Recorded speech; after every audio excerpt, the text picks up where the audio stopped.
August 19, 1942.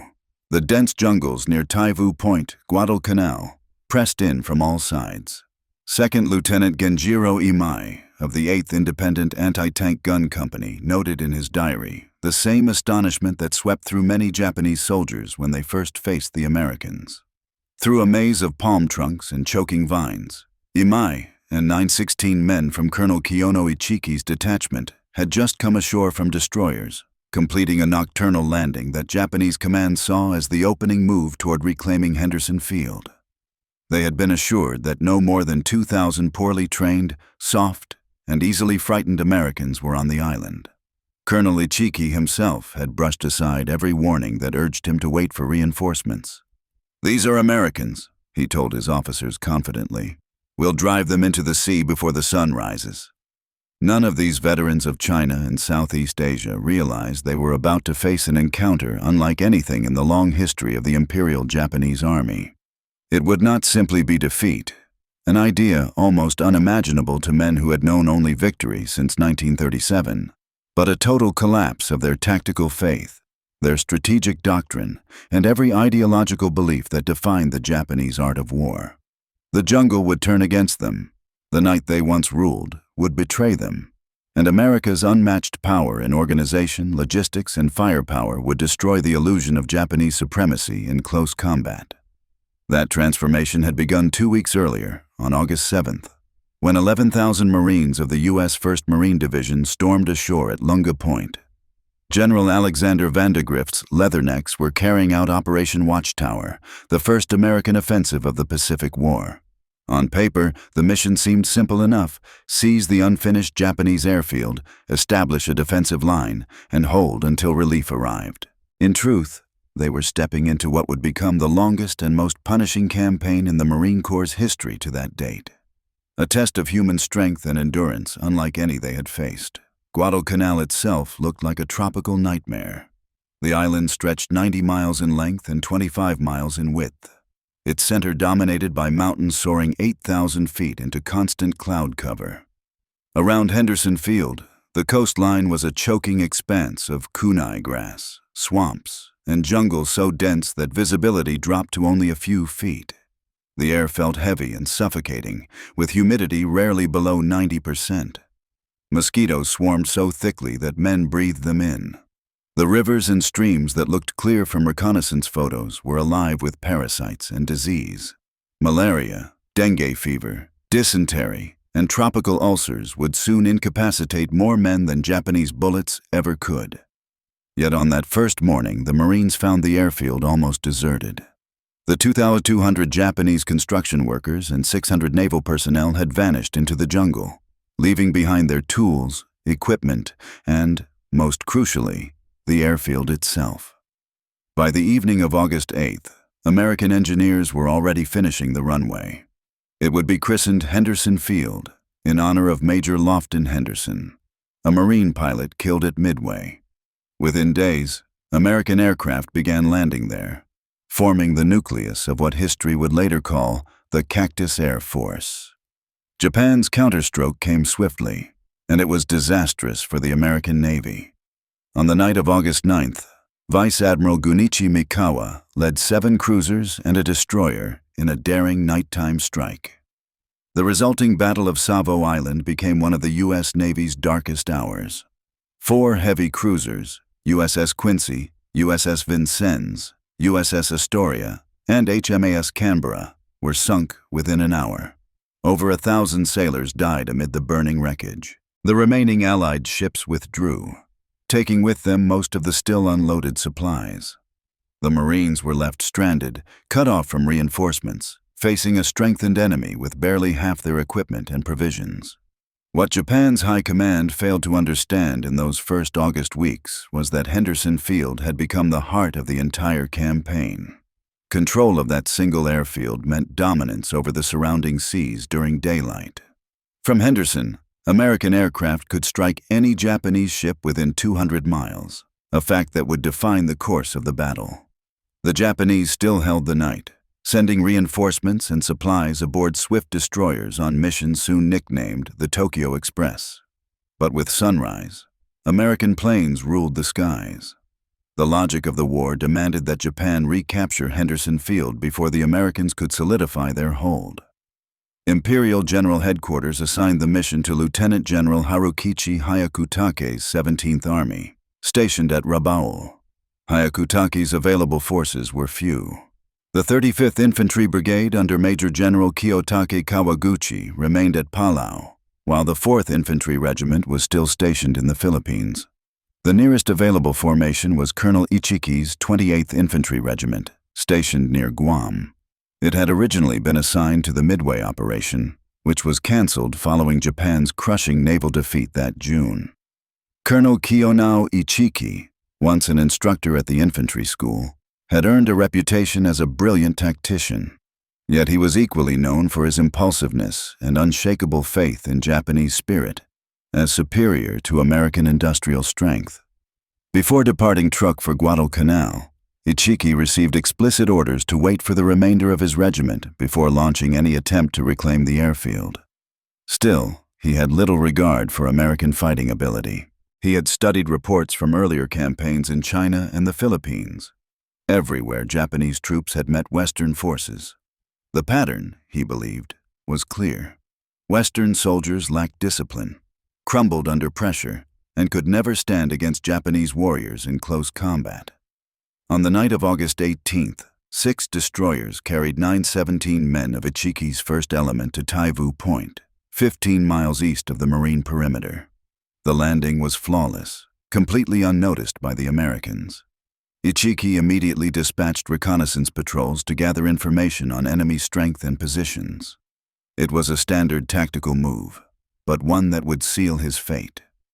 On August 19th, a patrol from Company A, 1st Battalion, 1st Marines, led by Captain Charles Brush, was advancing along the coastal track near Coley Point when they spotted Japanese troops. A sudden, violent skirmish erupted. In minutes, the Marines killed 31 Japanese soldiers and seized documents revealing that a major enemy force was in the area. Even more telling, the captured papers confirmed how badly the Japanese underestimated American numbers. Captain Brush rushed back to the perimeter to deliver his findings. General Vandegrift grasped the situation immediately. A Japanese assault was imminent, likely from the east. He instructed Colonel Clifton Cates to strengthen defenses along the sandbar at the mouth of the river Marines had mistakenly named the Tenaru, though it was in fact the Ilu River. The error would persist in every later account. Cates positioned Lieutenant Colonel Leonard Cresswell's 2nd Battalion, 1st Marines along the riverbank, establishing overlapping fields of machine gun fire across the sandbar. What followed would become one of the most lopsided engagements in Marine Corps history.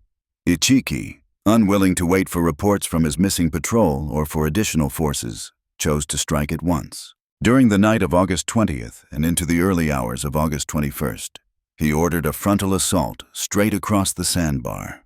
Japanese military doctrine prized the dominance of spirit and the power of night attacks to overcome enemy fire. Ichiki believed his veterans could shatter American defenses through boldness and close combat, where Japanese soldiers excelled with bayonets and grenades. Shortly after midnight, Solomon Island scout Jacob Vuza, who had escaped after enduring hours of torture, staggered into Marine lines to warn them. The Japanese were coming. Moments later, the assault began. Hundreds of Japanese troops surged across the sandbar, shouting war cries, firing rifles, and hurling grenades. They ran straight into the carefully prepared Marine kill zone. The M1917A1 Browning water-cooled machine guns erupted. These guns, perfected during World War I, formed the backbone of Marine firepower. Each could sustain 600 rounds per minute indefinitely, provided its cooling system stayed filled. Positioned in overlapping arcs, they left no stretch of the sandbar unprotected. Japanese soldiers fell in terrible waves as the .30 caliber rounds tore through bodies. Those who reached the far bank were met by 37mm anti-tank guns firing canister rounds, massive shotgun-like blasts that shredded everything in their path. The assault went on for hours. Wave after wave charged into the withering fire. Some reached the Marine lines and fought hand-to-hand. Marines defended themselves with rifles, knives, and even bare fists. but the defensive line held firm. The interlocking machine gun fields prevented any breach. As dawn approached, Ichiki's offensive collapsed entirely. Over 800 of his men lay dead or dying on the sandbar and in the shallows. At sunrise, the remnants of his force received no respite. General Vandegrift ordered a counterattack, deploying elements of the 1st Battalion, 1st Marines. 5 M3 Stuart tanks rumbled across the sandbar, methodically flushing out Japanese survivors hiding among the coconut trees. War correspondent Richard Tregaskis, observing from nearby, described the sight. It was mesmerizing to watch the tanks weaving through the grove, turning, pivoting, spitting sheets of yellow flame. No one had realized how many Japanese were still concealed among the trees. Group after group was driven out and cut down by the tank's canister rounds. By midday, August 21st, the Battle of the Tenaru had ended. Of the 917 Japanese soldiers who had come ashore at Taivu Point, roughly 800 were dead. Around 128 survivors, mostly members of support units who had stayed close to the landing zone, disappeared into the jungle, eventually sending a radio report to 17th Army headquarters describing the catastrophe. Among the fallen was Colonel Ichiki himself, though accounts of his death differ. The official Japanese record stated that he burned his regimental colors and took his own life in ritual suicide, while some witnesses later claimed he died leading a final, desperate charge. Marine losses amounted to about 40 killed and wounded. For the Japanese, the psychological blow was immense. Captured records and post-war testimonies revealed their disbelief at learning that an entire regiment had been wiped out in a single night. The Americans had fought in ways completely contrary to Japanese military expectations. They had not panicked under cover of darkness. They had not broken when faced with charging, screaming attackers. Instead, they stayed calm in their fortified positions, waited until the Japanese moved into pre-planned kill zones, and then annihilated them with concentrated, precise fire. The greatest revelation came afterward, when Japanese officers examined captured weapons and studied the battlefield. They realized the Americans possessed a degree of material abundance far beyond anything Japanese intelligence had imagined. The Browning machine guns never jammed, never overheated beyond design limits, and never failed due to lack of maintenance or spare parts. Each Marine appeared to carry more ammunition than an entire Japanese squad.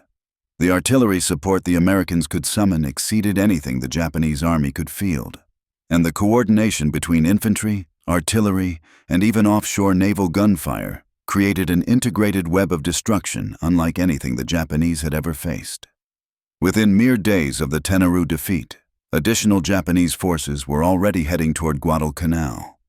Admiral Isoroku Yamamoto organized a large-scale naval effort to back the next assault on Henderson Field. 3 slow transport ships left Truk on August 16th, carrying the remaining 1,400 men of Ichiki's regiment, along with 500 naval infantry. After the Battle of the Eastern Solomons left one of those transports heavily damaged, Japanese command abandoned the use of slow transports altogether. From that point on, destroyers would be used for what became known as Tokyo Express runs. Between August 29th and September 4th, destroyers and light cruisers ferried nearly 5,000 troops of Major General Kawaguchi's 35th Infantry Brigade to Taivu Point. The Tokyo Express proved highly efficient for moving personnel. Destroyers could complete the trip from the Shortland Islands to Guadalcanal and back in one night, minimizing exposure to American aircraft. Yet the method came with a crippling limitation. Heavy equipment could not be brought along.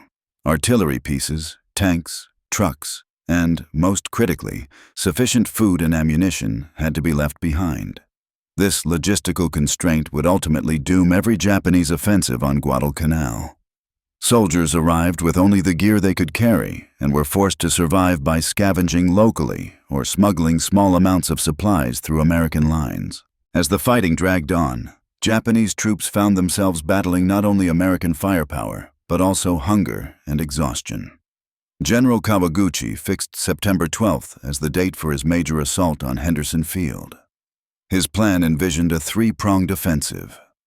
One group would attack from the west along the coastal plain, while another would advance from the south, hacking through dense jungle to strike what intelligence believed to be the weakest part of the marine defenses. Kawaguchi himself would lead the main body from the south, moving along an inland ridge overlooking Henderson Field. What he did not realize was that marine intelligence had already pinpointed that very ridge as the most probable avenue of approach. On September 8th, Lieutenant Colonel Merritt Edson, commander of the 1st Raider Battalion, conducted a raid on Tasamboko village and uncovered vast supply depots, clear evidence that a large Japanese force was gathering nearby. Edson instantly understood their intention. They would come from the south, using the ridge as their attack route. Edson requested permission to fortify the ridge itself, and General Vandegrift agreed. On September 10th and 11th, Edson positioned around 840 men from his raiders and the 1st Parachute Battalion along the ridge, selecting defensive points with the same deliberate precision that had characterized the Tenaru line. Machine guns were arranged to produce interlocking fields of fire. Mortar teams registered their tubes on expected approach paths, and artillery from the 11th Marines plotted defensive fire missions. Every advantage in terrain and fire support was planned in advance. The ridge, a narrow coral spine roughly 1,000 meters long, consisted of 3 distinct knolls covered in kunai grass and scattered trees. Deep ravines flanked both sides, thickly forested and nearly impassable in places. It was an ideal setting for a Japanese night assault by infiltrating infantry. It was also, if properly defended, a natural killing ground. On the night of September 12th, Kawaguchi's troops began their assault. Unlike Ichiki's reckless frontal charge, this was a far more coordinated and deliberate attack. Japanese infantrymen crept through the ravines flanking both sides of the ridge, attempting to surround the American positions. Small groups probed for weaknesses, and once they located them, larger formations moved in to exploit and attempt breakthroughs. The combat was chaotic and brutal. In the pitch darkness, Marines often found themselves in close quarters, fighting hand-to-hand against Japanese soldiers who had slipped within grenade distance. Yet the carefully built defenses held firm. Whenever the Japanese massed for an attack, Marine mortars and artillery answered with devastating precision. The 11th Marines fired more than 2,000 rounds during the night, their high-explosive shells bursting so close to friendly lines that fragments wounded their own men. Machine gunners fired without pause, their barrels glowing red in the humid dark. Individual Marines fought with anything at hand: rifles, pistols, bayonets, knives, even entrenching tools. Sergeant Major Jacob Vuza, the same Solomon Island scout who had warned them before the Tenaru battle, moved through the lines encouraging the men and pointing out infiltration routes. Sergeant John Basiloni manned a key machine gun post that became vital to the defense. When his crew was killed or wounded, Basiloni continued firing alone, holding back wave after wave of charging Japanese. His courage that night earned him the Medal of Honor. In total, 2 Marines would receive the Medal of Honor for the defense of Edson's Ridge, and 19 others would be awarded the Navy Cross. At dawn on September 13th, the Japanese attack had failed to break through. However, Kawaguchi still had more troops and prepared to strike again the following night. Edson withdrew his lines to the center of the ridge to tighten his defenses, while General Vandegrift sent reinforcements, bringing the total defending force to roughly 2,500 men. The Japanese came again, this time facing even stronger positions and denser firepower. The second night's battle was fiercer than the first. Kawaguchi hurled his remaining troops into desperate assaults, hoping to breach the line before American reinforcements rendered it unbreakable. Japanese soldiers charged relentlessly, dying by the hundreds under the crossfire of machine guns. Some attacks pressed to within 50 yards of Edson's own command post before being stopped. At one desperate moment, Edson himself grabbed a rifle and joined his men on the line. Yet once again, American firepower and discipline triumphed. By dawn on September 14th, Kawaguchi's offensive had collapsed completely. Japanese casualties were devastating. Roughly 830 to 850 Japanese soldiers were killed on and around Edson's Ridge. Marine losses reached about 104 dead and over 200 wounded between the Raider and Parachute battalions. The ridge, forever known as Bloody Ridge or Edson's Ridge, stood as a lasting testament to the strength of American defensive doctrine. For the Japanese survivors, the battle was another shattering blow to their perception of warfare. Captured journals and post-war testimonies revealed the same revelation again and again. They had expected to fight other infantrymen in darkness, relying on stealth and spirit to prevail. Instead, they faced a network of artillery, mortars, and machine guns, all directed with an accuracy they could not equal. American commanders knew the attacks were coming. They had prepared their killing zones. They waited for the Japanese to advance, and then obliterated them with coordinated firepower. The fights at Tenaru and Bloody Ridge set the pattern for the rest of the Guadalcanal campaign. Japanese troops would continue to launch assaults driven by courage, night tactics, and their faith in close combat skill. The Americans would answer with concentrated artillery, coordinated combined arms defense, and positions engineered to exploit every advantage. The results became tragically predictable. Japanese losses would be catastrophic, while American casualties, though heavy, remained sustainable. Yet numbers alone cannot express the horror of jungle warfare on Guadalcanal. The environment itself became a remorseless killer. Malaria spread through nearly every man who stayed more than a few weeks. By December 1942, the 1st Marine Division reported over 8,000 malaria cases. Tropical diseases disabled roughly 2/3 of the division. Dysentery was nearly universal. Fungal infections devoured men's skin. Jungle rot caused festering wounds that never healed in the constant humidity. Untreated dental problems turned into abscesses and deadly infections. The Japanese suffered even more severely. Their supply lines never provided enough food. Field rations were promised, but the Tokyo Express seldom delivered adequate quantities. Men survived on whatever they could scavenge, occasionally supplemented by small rice shipments stretched impossibly thin. Starvation soon became a constant companion for Japanese troops. Medical supplies were almost non-existent, and quinine, the essential drug for malaria prevention, ran out quickly and was never properly replenished. Wounded soldiers frequently died from infections that would have been easily treatable with proper medicine. Japanese records captured later in the campaign painted a grim picture of their suffering. A medical officer's report from late October noted that over 60% of the 17th Army soldiers on Guadalcanal were incapacitated by disease or malnutrition. Combat strength had dropped to perhaps 30% of its official number. Men were dying at a rate of nearly 50 per day, most not from combat wounds but from starvation and illness. Meanwhile, American supply ships, protected during daylight by aircraft from Henderson Field, regularly brought food, ammunition, medical gear, and replacement equipment. Although the Marines experienced shortages, particularly in August and early September when naval setbacks left them temporarily isolated, these disruptions were short-lived. By October, supply deliveries had become steady. The Marines subsisted on canned rations that, though far from appetizing, provided sufficient calories and nutrition. Ammunition was abundant enough that machine gunners could fire until their barrels wore out and simply request replacements. Medical support included field hospitals capable of surgery, plasma for transfusions, sulfa drugs to treat infection, and the evacuation of serious cases to hospitals in rear areas. Japanese logistics, by contrast, depended entirely on what could be carried on destroyer decks or smuggled through American lines. Soldiers learned to stretch a single rice ball over an entire day.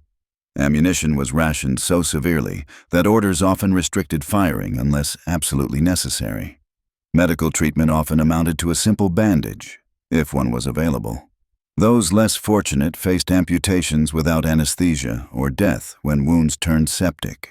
Seriously wounded soldiers were frequently left behind with grenades, ordered to end their own lives rather than slow their comrades or risk capture.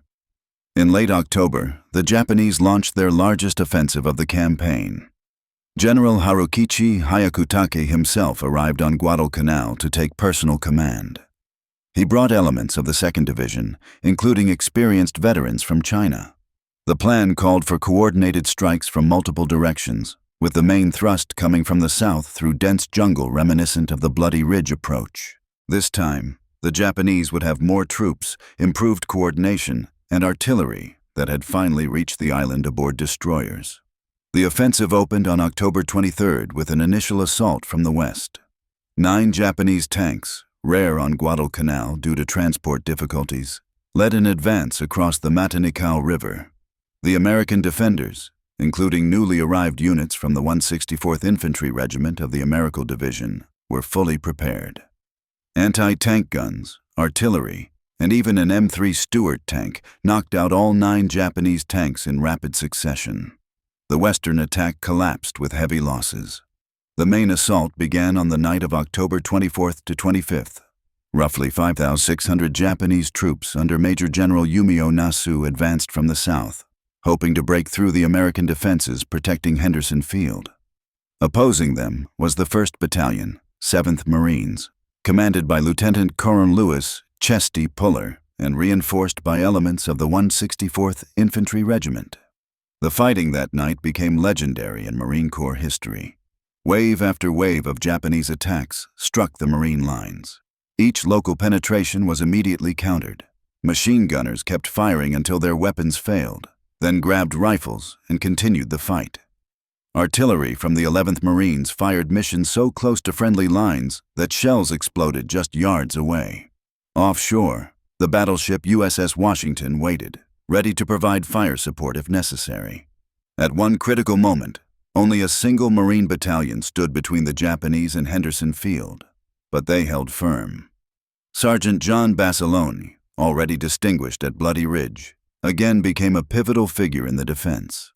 When his machine gun section ran out of ammunition, he personally carried fresh belts through enemy fire to keep the guns firing. Under continuous attack, he repaired jammed weapons and even led a counterattack with his .45 pistol when one position was overrun. By dawn on October 25th, the Japanese offensive had failed.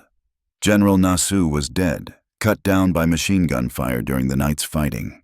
More than 2,000 Japanese soldiers were killed in their attempt to reach Henderson Field. American casualties numbered several hundred dead and wounded, heavy but manageable.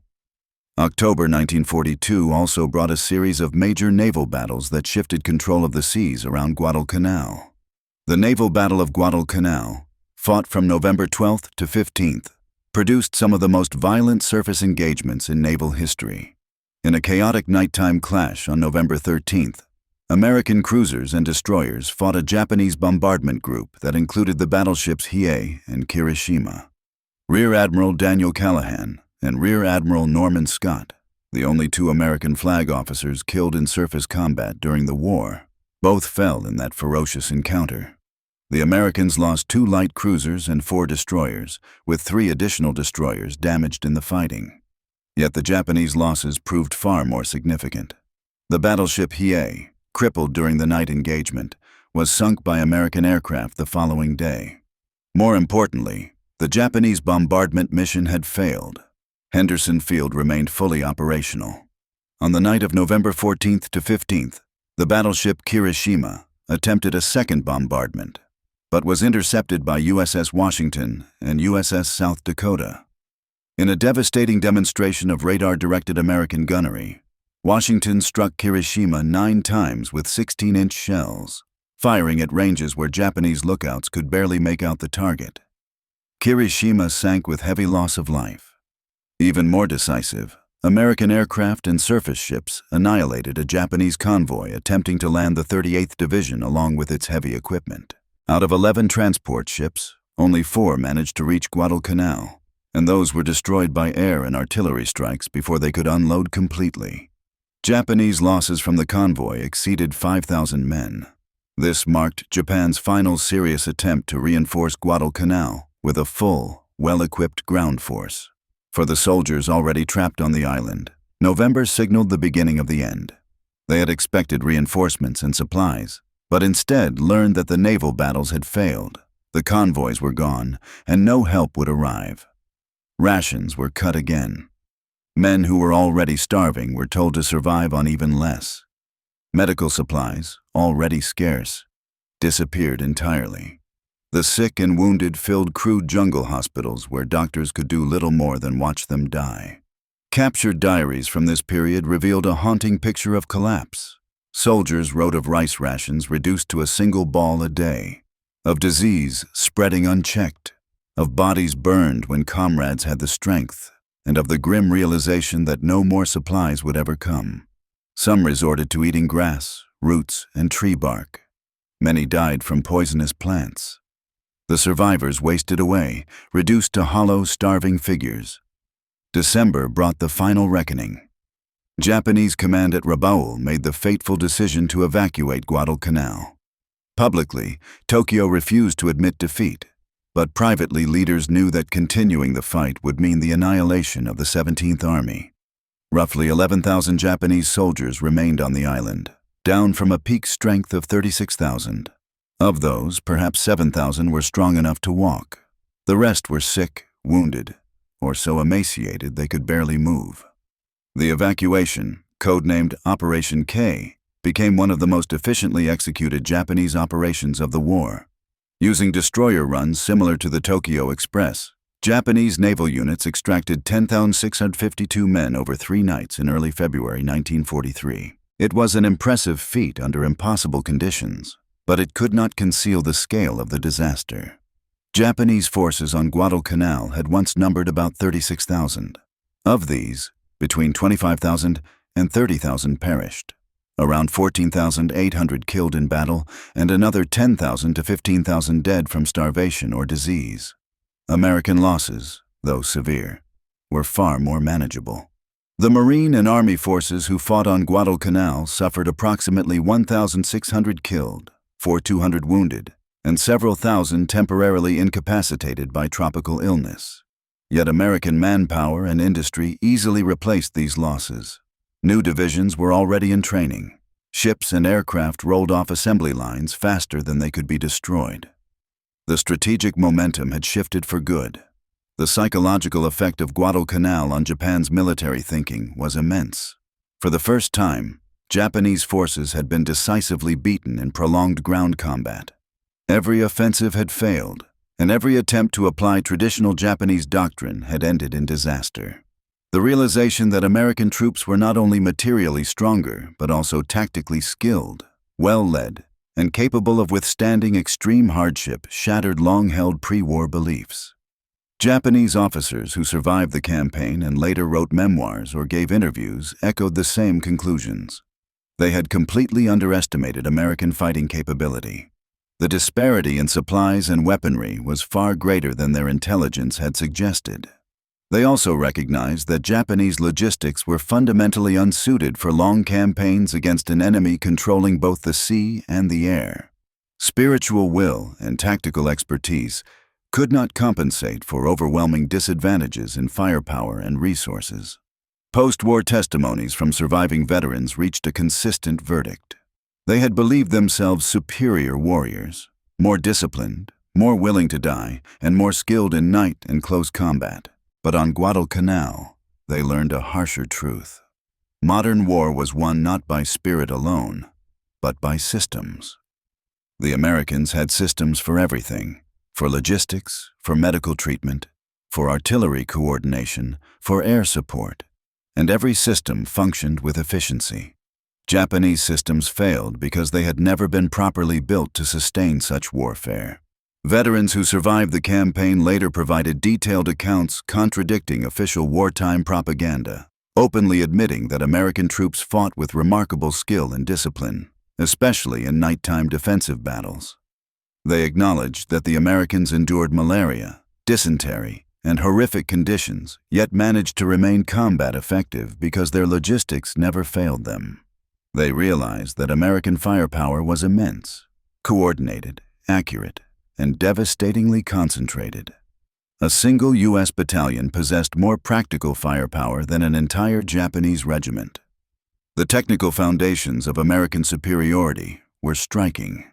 Japanese troops on Guadalcanal fought mainly with Arisaka rifles, bolt-action weapons requiring a manual cycle between each shot. American Marines began with M1903 Springfields, also bolt-action, but were soon reinforced by M1 Garand semi-automatic rifles as supplies arrived. The Garan's 8-round magazine and semi-automatic operation offered a decisive edge in firefights. The difference was even more apparent with machine guns. The American M1917A1 Browning, water-cooled and dependable, could maintain continuous fire as long as ammunition and water were available. Japanese machine guns, the Type 96 and Type 99, were lighter and easier to move, but their barrels overheated quickly and sustained fire was impossible. In static defenses, this contrast became crucial, yet artillery represented the clearest advantage. The 11th Marines fielded M1A1 pack howitzers, 75mm guns that could be disassembled and dragged through jungle terrain. They delivered fast, accurate support. Forward observers traveling with infantry could call in fire and receive shells within minutes.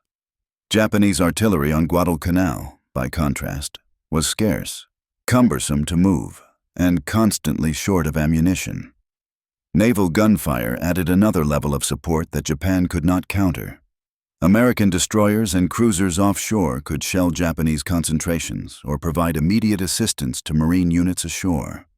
Radio links between forward observers and ships enabled remarkably precise targeting. As the campaign went on, air power became increasingly decisive. The Cactus Air Force, operating from Henderson Field despite miserable conditions, gradually secured control of the skies over Guadalcanal. Marine and Army Air Force pilots flying F-4F Wildcats, P-39 Era Cobras, and P-40 Warhawks intercepted Japanese bombers, while SBD Dauntless dive bombers pounded enemy positions, transports, and troop movements. Japanese air groups flying from Rabaul operated at the extreme edge of their range, giving them only brief time over target before returning. The final American ground offensive in January 1943 showed how completely the balance of power had shifted. Major General Alexander Patch's Poibuin Corps, now including both Marine and Army divisions, launched a coordinated drive that systematically crushed the last Japanese positions. The attack was supported by overwhelming artillery, air, and naval firepower. Japanese resistance remained fierce, but was crippled by hunger, disease, and dwindling ammunition. On February 9, 1943, American patrols confirmed that the enemy had withdrawn. General Patch sent his now famous message to Admiral Halsey: "Tokyo Express no longer has terminus on Guadalcanal." The campaign had ended. 6 months of relentless fighting produced America's first major ground victory over Japan. More importantly, Guadalcanal revealed patterns and truths that would define the entire Pacific War. The lessons Japanese survivors carried away were devastating to pre-war doctrine. The illusion of Japanese martial superiority was broken. Personal bravery and tactical skill could not overcome structural inferiority. Night assaults and close-quarters combat, the classic Japanese strengths honed in China, failed against American fortifications.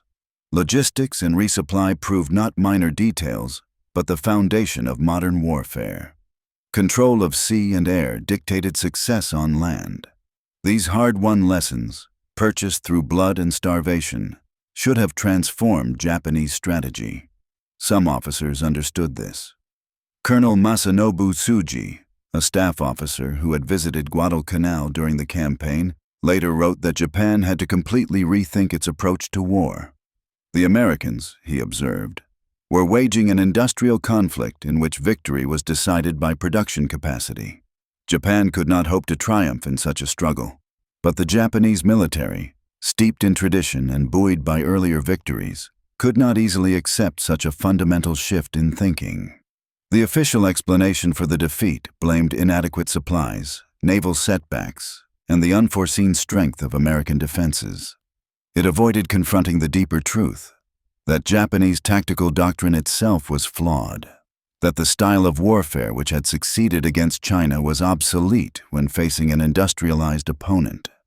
Those who survived Guadalcanal and later fell into captivity, or lived to see the war's end, became witnesses to a transformation they had never imagined. They had entered the campaign as proud soldiers of a seemingly invincible empire. They left it as starving, disease-ridden remnants of a broken army. Many later confessed that Guadalcanal was the moment they first realized Japan's ultimate defeat was inevitable. Post-war accounts from Japanese veterans vividly captured this deep psychological transformation. They admitted that Guadalcanal had forced them to confront truths their leaders had concealed. The Americans were not weak. They were overwhelmingly powerful. Their strength lay not only in weapons, but also in organization, logistics, leadership, and the capacity to sustain prolonged combat. Japanese troops had fought with remarkable bravery and skill, but it made no difference. American forces fought with systems, structure, and resources the Japanese could never equal. From the American point of view, Guadalcanal revealed a different set of lessons. For the Marines and soldiers who endured it, the campaign proved that U.S. forces could stand toe-to-toe with Japan's best in the brutal reality of jungle warfare. The myth of Japanese invincibility was gone. American defensive doctrine had worked. Combined arms coordination proved decisive. Properly trained and equipped, American troops were more than capable of defeating Japanese forces in direct combat. Yet the Americans also developed a profound respect for their enemy, recognizing Japanese soldiers as disciplined, fearless, and unyielding fighters who would die rather than surrender. The Japanese determination to attack even when doomed, to endure starvation without complaint, and to choose death over retreat left a lasting impression on every survivor. The contrast between both sides' attitudes toward surrender and prisoner treatment revealed deep cultural divides. American units tried to encourage surrender by dropping leaflets, making radio broadcasts, and offering medical care and food to prisoners. These efforts achieved little. Out of roughly 36,000 Japanese troops who fought on Guadalcanal, fewer than 1,000 were captured alive, and most of them were too weak or injured to resist capture.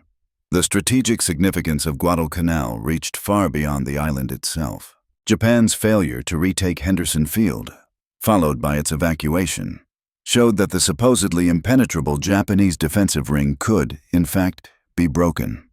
From that point forward, Allied strategy shifted from defense to offense. America's overwhelming industrial and material advantages could now be converted into steady, methodical victories. For Japan, Guadalcanal marked the true turning point, the beginning of an irreversible decline. The loss of veteran soldiers, skilled pilots, and irreplaceable ships could not be offset at anything close to the pace of America's massive war production. The decision to evacuate, however quietly made, was an acknowledgement that Japan could not endure a war of attrition against American industry. The survivors of Guadalcanal, on both sides, carried the experience for the rest of their lives. For the Americans, those Marines and soldiers who lived through the campaign became the backbone of new units, teaching lessons of jungle fighting, defensive discipline, and coordinated operations. The 1st Marine Division, withdrawn in December 1942, needed months of rest and recovery before returning to battle. Japanese survivors faced a far harsher fate. The men rescued during Operation K were scattered across the Pacific, burdened by the memory of defeat and the realization that their enemy was far stronger than pre-war propaganda had claimed. Many of them would fall in later battles as Japan's strategic situation continued to collapse. Guadalcanal itself bore the marks of war for decades. Destroyed aircraft, wrecked vehicles, abandoned weapons, and unexploded shells littered the jungles and beaches. Henderson Field, expanded and modernized after the campaign, became a key Allied airbase for future operations throughout the Solomon Islands. For military scholars and strategists, Guadalcanal became a defining study in amphibious warfare, jungle combat, logistics, air-ground coordination, and the fusion of naval and land power. The campaign had proven that modern war required more than courage or tactical skill. It demanded industrial might, efficient supply systems, technological edge, and the ability to sustain operations over long periods. The human toll was staggering on both sides. More than 7,000 Americans and Japanese perished in the naval battles around the island. On land, American casualties surpassed 7,000 killed, wounded, or missing, while Japanese losses exceeded 30,000 from all causes. Thousands more on both sides suffered from illnesses and conditions that would leave lasting effects for the rest of their lives.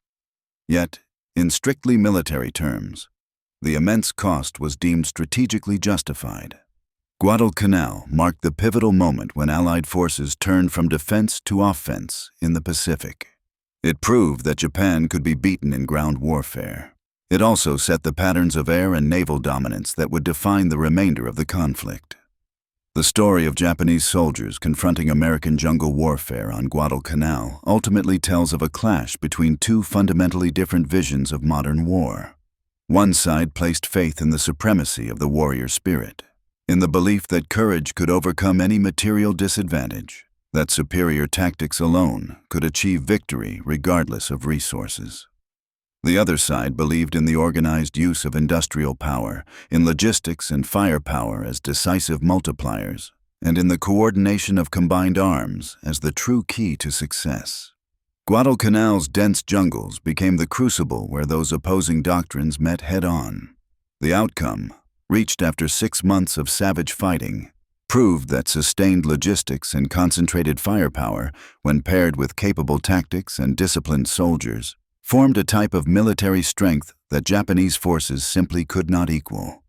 For the Japanese who survived and lived to recall their ordeal, Guadalcanal was the moment when illusion collapsed before reality. They discovered that their training was built on flawed assumptions, their tactics suited to a bygone style of warfare, their logistics hopelessly insufficient, and their nation locked in a struggle that could not be won by valor alone. The Americans, meanwhile, took away different but equally critical lessons. They learned that they could meet the Japanese in brutal close combat and prevail. They proved that industrial power could be transformed directly into battlefield success. They refined jungle warfare tactics and doctrines that would serve them in future campaigns across the Pacific. Most importantly, they shattered the myth of Japanese invincibility, replacing it with a sober recognition of a fierce, disciplined, but ultimately beatable opponent.